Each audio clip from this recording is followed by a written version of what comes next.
നമ്മളിനി കൊച്ചിയിലേക്കാണ് വരുന്നത്. കൊച്ചിയിൽ അനിൽ ജോർജ് കാത്തുനിൽപ്പുണ്ട് നമുക്ക് വേണ്ടി. ബ്രോഡ്വേയിലാണ് അനിൽ ജോർജ് ഉള്ളത്.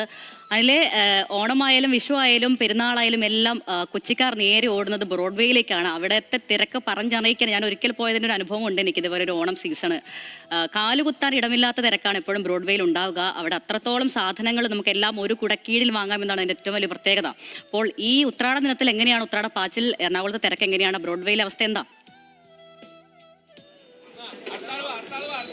അരുണ്യ, ഈ ഇടവിട്ട് ഇവിടെ മഴ പെയ്യുന്നുണ്ട് എറണാകുളത്ത്. അത് ഒരല്പം കച്ചവടത്തെയൊക്കെ ബാധിച്ചിട്ടുണ്ട്. പക്ഷേ തിരക്കുണ്ട്. തിരക്കിപ്പോഴും വളരെ സജീവമാണ്. വിപണിയൊക്കെ പച്ചക്കറിയൊക്കെ വാങ്ങി ആളുകൾ മടങ്ങുകയാണ്. എല്ലാമൊക്കെ വാങ്ങിയോ? ആവശ്യത്തിന് വാങ്ങിച്ചു. മഴയൊക്കെ പ്രശ്നമായിരുന്നോ? മഴ പെയ്തില്ലല്ലോ എറണാകുളത്ത്. അടിപൊളി അടിപൊളി, ഒരു കുഴപ്പമില്ല. ന്യായമായ വില, ഒന്നിനും വില കൂടുതലൊന്നുമില്ല. എല്ലാവർക്കും മേടിക്കാവുന്ന വിലയുള്ളൂ. അടിപൊളി. ഓ, സാധനങ്ങളുടെ ആവശ്യമുണ്ട്. ഒന്നിനും കുഴപ്പമില്ല. ഹാപ്പി. ഇങ്ങനെ എല്ലാവരും ഹാപ്പിയാണ് എന്നാണ് പറയുന്നത്. ഈ അവസാന സമയത്ത് പോലും പച്ചക്കറി കടകളിലും ഒക്കെ തിരക്ക് ഉണ്ട്, സജീവമാണ്. ഇനിയിപ്പോ നമ്മള് പായസം ഒരു പ്രധാനപ്പെട്ട ഒരു കാര്യമാണ്. പായസത്തിലേക്ക് ഇടാനുള്ള അണ്ടിപ്പരിപ്പ് മുന്തിരിയൊക്കെ വെക്കുന്ന കടയുണ്ട്. അവിടെയും ആളുകളിലൊക്കെ ഉണ്ട്. പായസത്തിനുള്ള എല്ലാം വാങ്ങിക്കഴിഞ്ഞു. എവിടെ തുടങ്ങുന്നുള്ളൂ. ഈ പായസത്തിൽ നിന്നാണോ തുടങ്ങുന്നത്? പായസത്തിൽ നിന്ന് തുടങ്ങണത്. പൂക്കളുടെ വിപണിയുണ്ട്. പൂക്കളുടെ വിപണിയും ഒക്കെ സജീവമാണ്. ചേട്ടാ, എങ്ങനെയുണ്ടായിരുന്നു വീണ്ടും വില കുറച്ചു.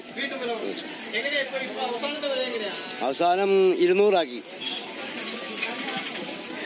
വളരെ സജീവമായി ഇങ്ങനെ എല്ലാ വിപണികളിലും സജീവമായി തന്നെ പോകുന്നുണ്ട്. ഇതാ പപ്പടം വെക്കുന്ന ചേട്ടനുണ്ട്. എല്ലാം വളരെ കൃത്യമായി തന്നെ എല്ലാവരുടെയും പങ്കാളിത്തത്തോടുകൂടി ഈ അവസാന സമയത്ത്, അതായത് മഴ പെയ്ത് ഇന്ന് ഉച്ചയ്ക്ക് ശേഷം കുറച്ച് ഒരു മടുപ്പുള്ള ഒരു അന്തരീക്ഷം എറണാകുളത്തുണ്ടായിരുന്നു. പക്ഷെ അതിനെയൊക്കെ മറികടന്ന് കാര്യങ്ങൾ മുമ്പോട്ട് പോവുകയാണ്.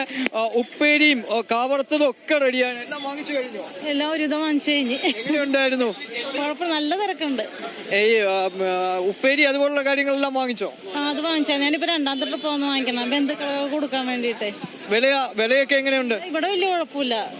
വേറെ സ്ഥലത്ത് ഞാൻ വാങ്ങിച്ചപ്പോ നല്ല വിലയാ അവര് പറഞ്ഞത്.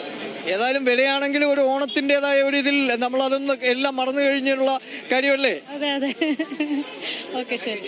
അപ്പൊ അങ്ങനെ രണ്ടാം ട്രിപ്പൊക്കെ വന്ന് ആളുകൾ വാങ്ങുന്ന ഒരു സാഹചര്യമാണ് ഇവിടെ പൊതുവിലുള്ളത്. അവസാനം ആളുകൾ നാളെ ഓണസദ്യ കഴിക്കാനുള്ള ഇല വരെ ഇവിടെ തയ്യാറായിട്ടുണ്ട്. ഇലയടക്കം എല്ലാം വിറ്റ് പോകുന്നുണ്ട്. എങ്ങനെയായിട്ട് ഇലയുടെയൊക്കെ വില?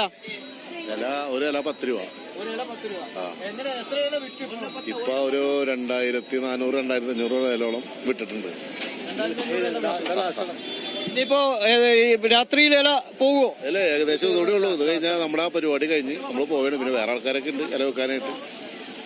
നിങ്ങൾ ഇന്ന് ഒരു 2500 ഇല വിറ്റ് കഴിഞ്ഞു. ഇനിയിപ്പോ ഈ കാണുന്ന ഇല കൂടെ ഉള്ളൂ. അരുണ്യ, ഇതുപോലെയാണ്. അതായത് നാളെ കഴിക്കാനുള്ള ഓണം ഉണ്ണാനുള്ള ഇല വരെ ഇവിടെ വിറ്റു കഴിഞ്ഞു.